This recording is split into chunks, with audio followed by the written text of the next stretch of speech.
Halo Leo, kembali lagi dengan Mimin di sini. Kita semua tahu jika semua kru kapten tercinta kita, Monkey D. Luffy, begitu percaya dan akan selalu berjuang demi mewujudkan mimpi sang kapten. Bahkan nyawa mereka pun tak segan mereka berikan sebagai ganti untuk mewujudkan itu. Mulai dari Zoro yang rela menukar kepalanya demi sang kapten saat berhadapan dengan Kuma. Kemudian Sanji yang juga melakukan hal serupa. Lalu ada Nami yang juga meski gemetaran dan menangis ketakutan saat nyawanya menjadi taruhan saat berhadapan dengan ulti, tetap percaya jika Luffy akan mewujudkan mimpinya menjadi raja bajak laut selanjutnya. Dan masih banyak momen lainnya yang terlalu panjang jika harus kita sebutkan satu persatu. Nah, Leo, di kesempatan kali ini, usai kita sama-sama membaca manga One Piece chapter 1021, kita melihat perkembangan yang begitu hebat, sekaligus mengerikan dari seorang Nico Robin. Bahkan semua orang yang melihatnya mengatakan jika kekuatan tersebut bagai iblis. Jadi, mari kita bahas kru kelompok bajak laut topi jerami yang rela berubah menjadi monster atau iblis demi sang kapten tercinta. Baik, tanpa berlama-lama lagi, mari kita lanjut berlayar. Yang pertama, Tony Chopper. Dia adalah kru termuda dari kelompok bajak laut topi jerami. Chopper adalah seorang dokter dan dia aslinya adalah seekor rusa yang dapat bertransformasi menjadi manusia setelah tanpa sengaja memakan buah iblis Zoan, Hitonomi. Sebagai pengguna buah iblis Zoan, Chopper dapat bertransformasi dalam 3 bentuk, yaitu bentuk rusa, bentuk manusia, dan bentuk hybrid manusia rusa. Kemudian berkat penelitiannya selama 5 tahun, ia menciptakan semacam obat yang disebut Rumble Ball yang dapat meningkatkan efek buah iblis yang dimilikinya. Menurut Chopper, Rumble Ball berperan mengganggu gelombang sinyal buah iblis sehingga ia dapat bertransformasi ke dalam 4 bentuk tambahan dalam waktu 3 menit. Namun, pengguna Rumble Ball harus diawasi dengan ketat dan Chopper tidak boleh menggunakan lebih dari 1 Rumble Ball setiap 6 jam. Jika menggunakan lebih dari 1, maka tubuhnya akan bertransformasi tanpa terkendali. Jika menggunakan lebih dari 2, ia akan berubah menjadi seperti monster yang super besar dan kehilangan kontrol atas dirinya, seperti saat di Ars Enies Lobby dan Kepulauan Sabaudi. Dan momen ini Chopper lakukan demi sang kapten tercinta Monkey D. Luffy. Menjadi seorang monster pun rela dia lakukan demi Luffy dan tentu demi menyelamatkan Nico Robin kala itu.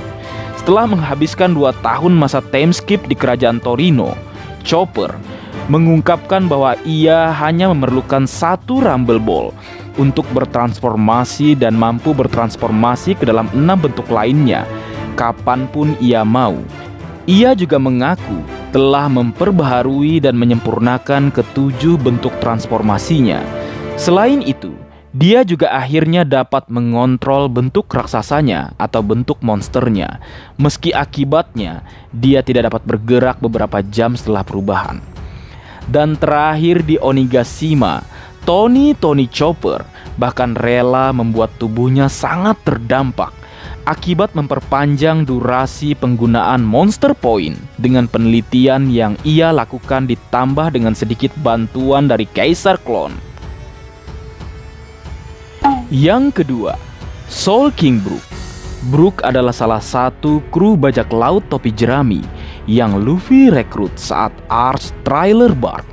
Karakter ini sangat unik karena dia merupakan satu-satunya tokoh One Piece yang berupa tulang belulang saja. Selain itu, dia juga memiliki keunikan lain, yaitu meminta izin melihat celana dalam orang lain. Memang tengkorak mesum. Brook merupakan seorang musisi yang bisa memainkan hampir semua alat musik.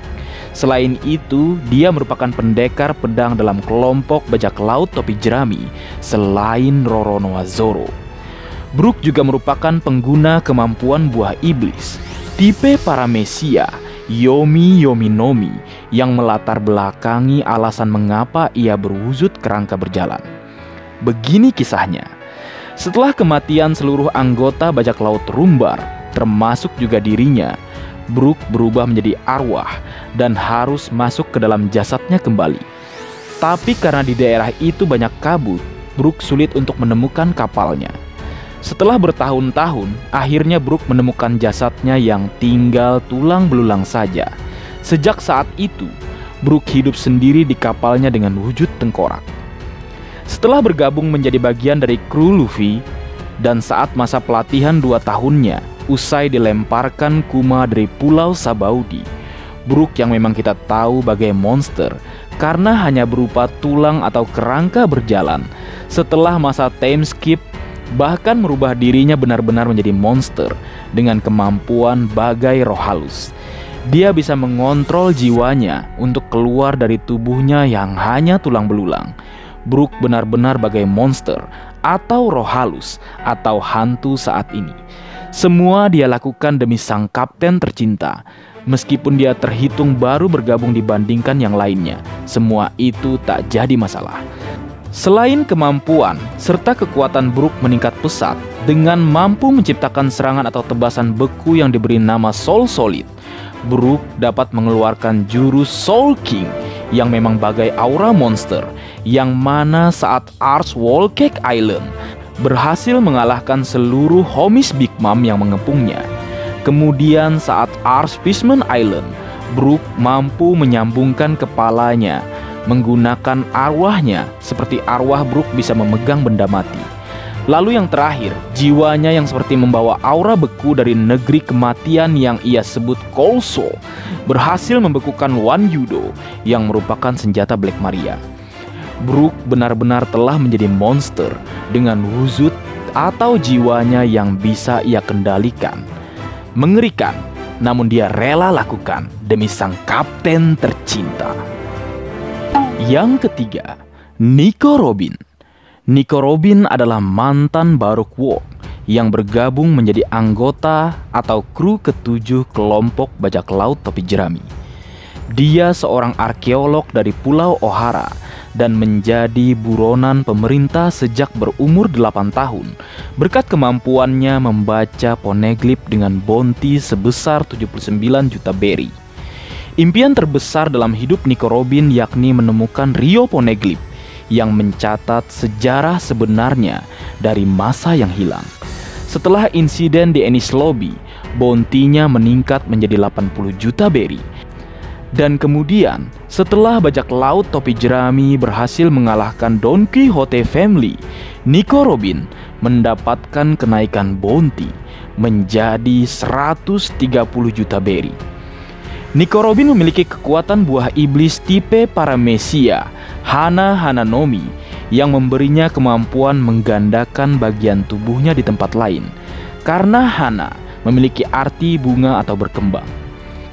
Setelah aksi Kuma memisahkan kru topi jerami di Arch Sabaudi, Nico Robin diketahui tiba di Tequila Wall atau jembatan raksasa di East Blue dan kemudian ditangkap oleh pemerintah. Namun, tentara revolusioner kemudian muncul dan membebaskan Nico Robin, serta mengajaknya pergi menemui pimpinan revolusioner, yaitu Monkey D. Dragon di Baltigo. Sejak saat itu, Nico Robin berlatih selama 2 tahun di sana, dan di chapter 1021, flashback masa latihannya muncul ketika dirinya bertarung dan dipojokkan oleh salah satu Tobirovo atau Flying Sick bajak laut buas, yaitu Black Maria. Nico Robin mengingat momen di mana dia mendapatkan latihan dari Koala dengan Gyojin karatenya dan Sabo dengan Ryosoken atau cakar naga. Dan demi membantu orang yang mengandalkannya seperti Sanji dan tentu Luffy serta seluruh kru, Nico Robin berkata jika dia rela menjadi seorang iblis. Dan memang benar, di akhir pertarungannya dengan Black Maria, Nico Robin mengeluarkan jurus dan menciptakan iblis wanita raksasa yang tampak berwarna hitam. Dan kemungkinan besar itu adalah Buso Sokuhaki. Dengan iblis wanita raksasa tersebut, Nico Robin berhasil mengalahkan Black Maria. Yang keempat, Zoro dan Sanji. berhenti berdebat tentang siapa yang terkuat, siapa yang lebih unggul, dan siapa yang lebih hebat dari keduanya. Karena harus kalian tahu, keduanya adalah sayap dari kapten tercinta kita, Monkey D. Luffy. Dan hal itu telah Oda Sensei konfirmasi dalam SBS volume 73. Keduanya akan siap memberikan yang terbaik untuk kapten tercinta. Bahkan nyawa keduanya tak segan-segan untuk mereka berdua berikan demi sang kapten tercinta. Berbicara tentang pengorbanan dan dukungan kepada Luffy, mereka berdua juga sama seperti yang lainnya. Mereka juga rela menjadi monster, bahkan iblis, agar menjadi lebih kuat. Yang tujuan akhirnya tentunya adalah menopang sayap Luffy tadi. Seorang Sanji rela menjadi bagai seorang iblis dengan menguasai tendangan Double Jumble atau kaki iblis. Yap, memang saat menggunakannya, Sanji memang terlihat menakutkan dan bagai monster atau iblis dengan api yang membara di kakinya. Kemudian Roronoa Zoro, begitu banyak hal yang ia lakukan untuk membuatnya lebih kuat dan tentu saja menopang dan mendukung sepak terjang dari sang kapten tercinta. Jurus-jurusnya pun bahkan memang sangat banyak yang bernuansa atau beraurakan iblis, mulai dari onigiri atau pembasmi iblis, Enbima Yonezu onigiri atau tebasan iblis cantik, Yaki onigiri atau api pembasmi iblis, Gyuki Yuzume atau cakar maut sapi iblis, Yasa Garasu atau cakar gagah iblis, dan yang terakhir Asura. Videonya pernah kubahas secara khusus jika kalian ingin melihat di akhir video kucantumkan. Nah, seperti itulah kira-kira tekad dari para kru kelompok bajak laut topi jerami. Tekad mereka memang sangat kuat demi mendukung dan mewujudkan mimpi sang kapten. Bahkan mereka rela menjadi monster atau bahkan iblis untuk mewujudkan hal tersebut. Menarik menunggu aksi kru yang lain yang mungkin juga akan melakukan hal serupa dan dibuat Oda Sensei di manganya. Baik, mungkin segitu dulu yang bisa aku bagi bersama kalian Leo. Semoga kalian terhibur dengan apa yang aku buat dalam kesempatan kali ini. Terakhir, jika ada kesalahan dalam pengucapan atau hal yang menurut kalian kurang pas atau kurang tepat, Marga Anime memohon maaf yang sebesar-besarnya. Sekian.